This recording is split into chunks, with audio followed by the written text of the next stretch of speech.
जब तुम पैदा हुए थे तो तुम रोए, जबकि पूरी दुनिया ने जश्न मनाया।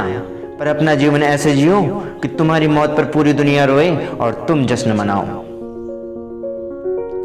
दोस्त, मेरी ये बात हमेशा याद रखना कि भीड़ हमेशा उस रास्ते पर चलती है जो रास्ता आसान लगता है, लेकिन इसका मतलब ये नहीं कि भीड़ हमेशा सही रास्ते पर चले। दोस्त, अपने रास्ते खुद चुनो, क्योंकि तुमसे बेहतर तुमको कोई नहीं जानता। लेकिन भीड़ से चलने में तुम्हारी राह में बहुत सारी परेशानियां होंगी, पर अपने होठों पर हंसी और मुस्कुराहट बरकरार रखना, क्योंकि जीना जब हर हाल में है तो मुस्कुराकर जीने में क्या नुकसान है। और जिंदगी आसान नहीं होती दोस्त, संघर्ष के बिना कोई भी महान नहीं होता, और जब तक न पड़े हथौड़े की चोट पत्थर भी भगवान नहीं होता। भीड़ की तरह तुम मत बनो, तुम्हारा समय बहुत कम है, इसलिए भीड़ से अलग हटकर कुछ करो। तुमको एक दिन तुम्हारी मंजिल मिलेगी, ये मुझे विश्वास है, पर मेहनत इतनी खामोशी से करना कि तुम्हारी सफलता का शोर हर तरफ सुनाई दे। और एक बात हमेशा याद रखना कि अपनी सफलता के लिए कभी किसी का बुरा मत करना।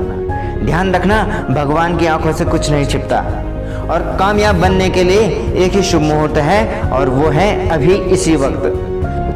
अवसर और सूर्योदय में एक ही घाटा है, देर करने वाले इन्हें हमेशा खो देते हैं।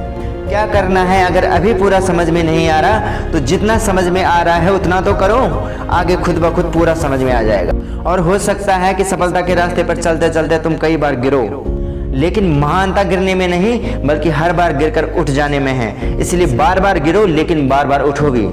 और ये याद रखना कि मेहनत तुमको एक दिन वहां पहुंचा देगी जहां से भाग्य को भी झक मारकर आपका साथ देना पड़ेगा।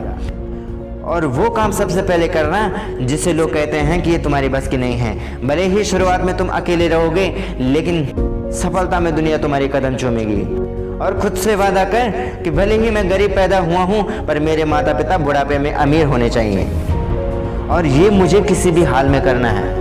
और जब तुम खुद पर यकीन करोगे तो जीवन में सब अच्छा ही अच्छा हो जाएगा। जैसे सूर्य के आते ही अंधेरा हट जाता है, वैसे ही जी तोड़ मेहनत मंजिल तक जरूर पहुंचा देती है। और एक बात हमेशा याद रखना, जब सफल हो जाओ तो किसी का साथ ये कहकर मत छोड़ना कि इसके पास आपको देने के लिए कुछ नहीं है, बल्कि ये सोचकर उसका साथ देना कि उसके पास आपके सिवा खोने के लिए कुछ नहीं है। और लास्ट में मैं यही कहना चाहता हूँ कि आप कुछ ऐसा करो कि पूरी दुनिया तुम्हारी पूजा करे, क्योंकि मैं भी तुम्हारे साइन ऑटोग्राफ में बदलते देखना चाहता हूँ। धन्यवाद।